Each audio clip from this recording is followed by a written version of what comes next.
I'm honored to have back with me someone who's a very dear friend and someone who's a freedom fighter extraordinaire who has outed the deep state and their fraudulent financial systems for decades, has been targeted by that same deep state for his honesty, yet continues to bring that information to your doorstep 24/7. His name is Ed Steer. Now, it's his publication, the Ed Steer's Gold and Silver Daily. I read the first thing every morning, Monday through Friday. If it's 5 days a week, actually, it's Tuesday through Saturday. But I encourage you to become a subscriber. You can just go to your search engine of choice, go to Ed Steer's Gold and Silver Daily. Ed is a keen observer of the financial scene and a director of the Gold Antitrust Action Committee. He is, as I mentioned, the editor and founder of a phenomenal publication, Ed Steer's Gold and Silver Daily.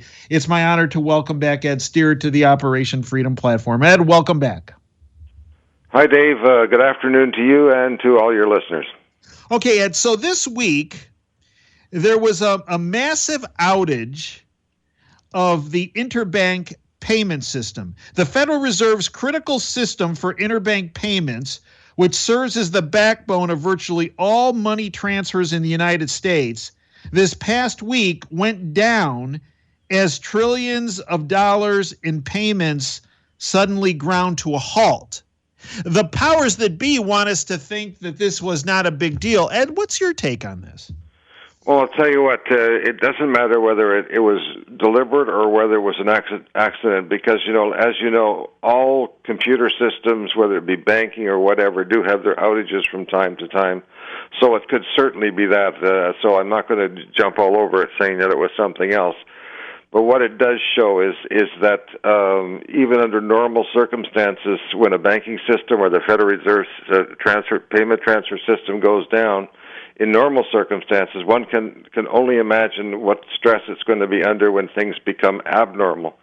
And the market is sort of cruising along right now, but when things really become bad and we're going to start to see some sort of market meltdown, like we had in the bond market earlier this week where they had a bit of a temper tantrum, the ability for the Federal Reserve to keep its computer systems up and running is going to be very questionable.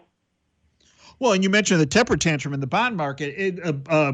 The Treasury yields, I don't know if it's hyperbole to say exploded higher, but actually went significantly higher and caused a tremendous amount of unrest.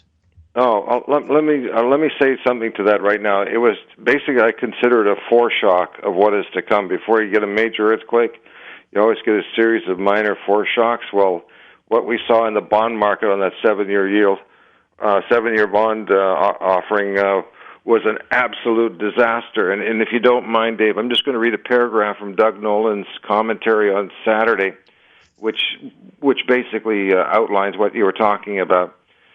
He says, markets have just begun the process of coming to grips with a harsh reality. There are myriad historic, speculative, and credit bubbles, and central banks are definitely not in control of this process. They have retained a semblance of control only through monstrous monetary inflation. Yet this week's bond debacle demonstrated it's no longer so easy to manipulate market behavior with the usual pedestrian, dovish comments. Markets now scoff at the notion of the Fed anchoring inflation expectations at a particular level. Moreover, even after trillions of liquidity injections, central bankers are clearly not in command of marketplace liquidity. It is as if the Fed credibility is evaporating right along with bond prices. And basically, we're in for the most massive monetary inflation. The Fed has totally lost control of the system, and it's only a matter of time before we have a major accident in the credit market. Well, in fact, Michael Berry from The Big Short. Yes, I'm very familiar with that, yeah. Yeah, right. So Michael Berry, a period of time before the real estate market imploded on the financial scene, he was saying, this is a problem, folks. This is a problem. This is a big issue. Well, he came out recently, as you know, and said the following. People say that I didn't warn them last time. I did, but no one listened. So I'm now warning them this time. and still no one listens, but I will have proof that I have warned them. And he put this on out on social media. And what he said was that, that Weimar hyperinflation is coming for the world. That is absolutely 100% correct. And that little perturbation in the bond market that we saw on Thursday, like I said, is just a foreshock of that. Doug Nolan just said it in that quote that I gave you. I've said it. Michael Burry said it. And I think was it Paul Singer came out and said the same thing on Thursday or Friday this week. Everybody knows what's coming because this fiat currency system, which we've been on now for 50 years, is about to blow sky high and come apart at the seams. And Weimar is a good term for what we're going to be looking at within the next month, 2 months, or 6 months. It's definitely coming. So, Ed, so with all this hitting, we had turmoil in the bond market. We had Michael Berry and a number of other people, as you outlined, coming out and saying, hey, we're headed for hyperinflation. And a number of our listeners knew you were going to come on today and say, ask Ed this. Well, okay, we get it, and we agree. Why did we not see gold, silver skyrocketing this week? Instead, we saw them getting, let's call it monkey hammered down. Well, I'll tell you what, it's the same procedure that's been going on now for the last 50-odd years since Nixon took the U.S. off the gold exchange standard. And that is that 8 traders, most of them being U.S. banks and investment houses, have been shorting the heck out of gold and silver and preventing its price from rising to reflect inflation and things like that. And this week, particularly with the bad news that was coming out of Washington and the bond market and the stock markets, they leaned on the gold and silver prices to ensure that there was no safe havens to run to on Thursday and Friday. And in that regard, they did succeed. But the fact of the matter is that they're all out of aces now, and there's very little that they can do. And my advice to people is we're starting to see the beginning of a commodities boom, which is another name for saying we're seeing inflation showing up in commodity prices. And it's only a matter of time before the powers that be, meaning the big 8 banks, which are led by Citigroup and HSBC, are going to lose control of this or give up, because there's just no way they can keep they can keep prices down. It's just like the bond market. There's no way that the Fed can keep interest rates down no matter how much QE they go through. And there's just no way that these big banks are going to be able to keep the gold and silver prices down in the face of rising oil prices and copper prices and food prices and everything else.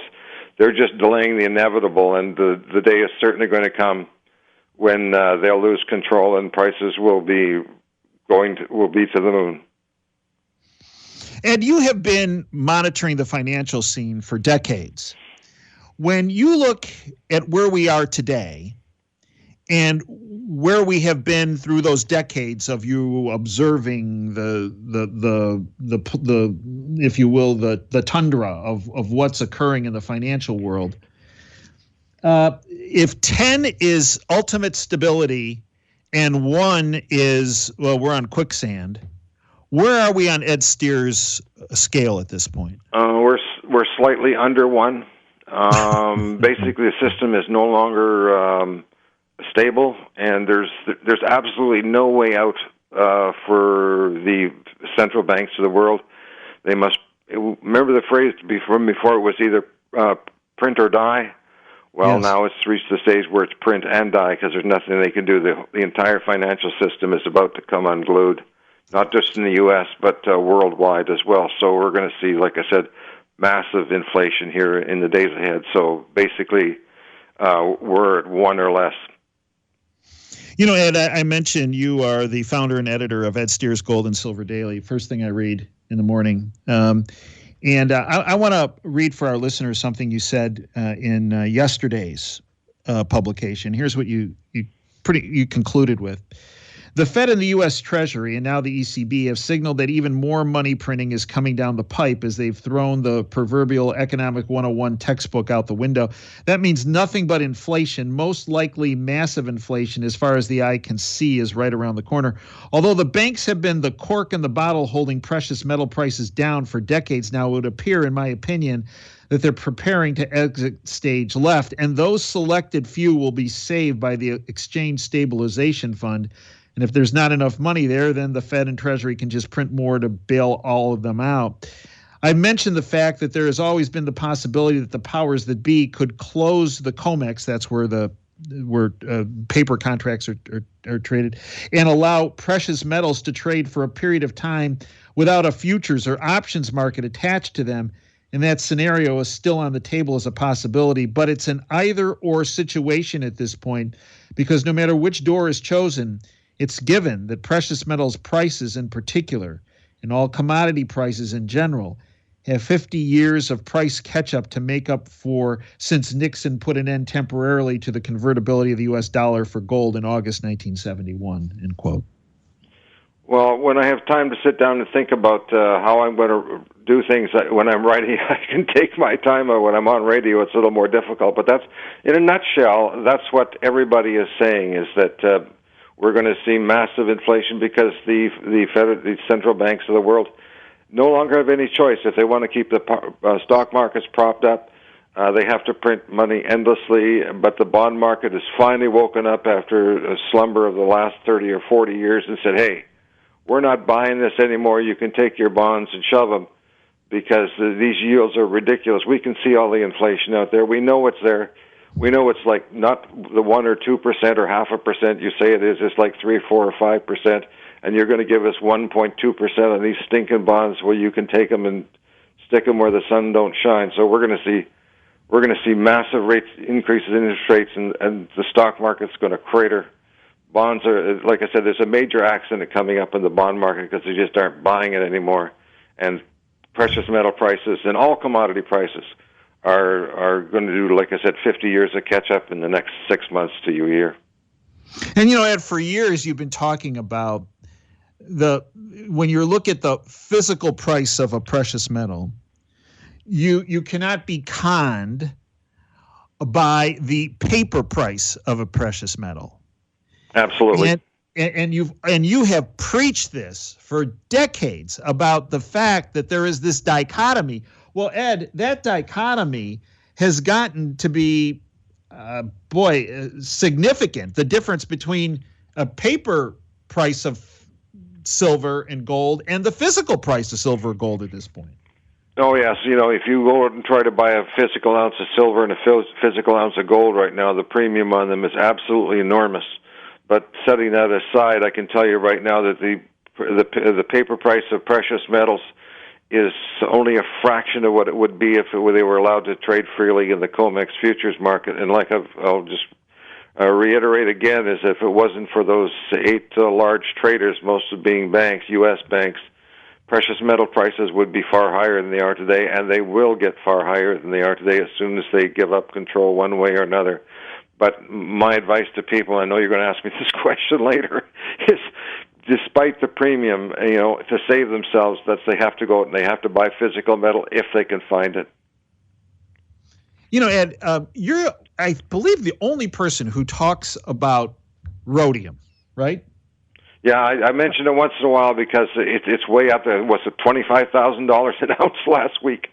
Well, right. And the reason why I believe it's important that our listeners know about this is not because they go out and buy an ounce of rhodium for $25,000. but when we look at the rhodium market, educate our listeners between the difference between the rhodium market, which doesn't have the cork in the bottle, versus the gold and silver markets.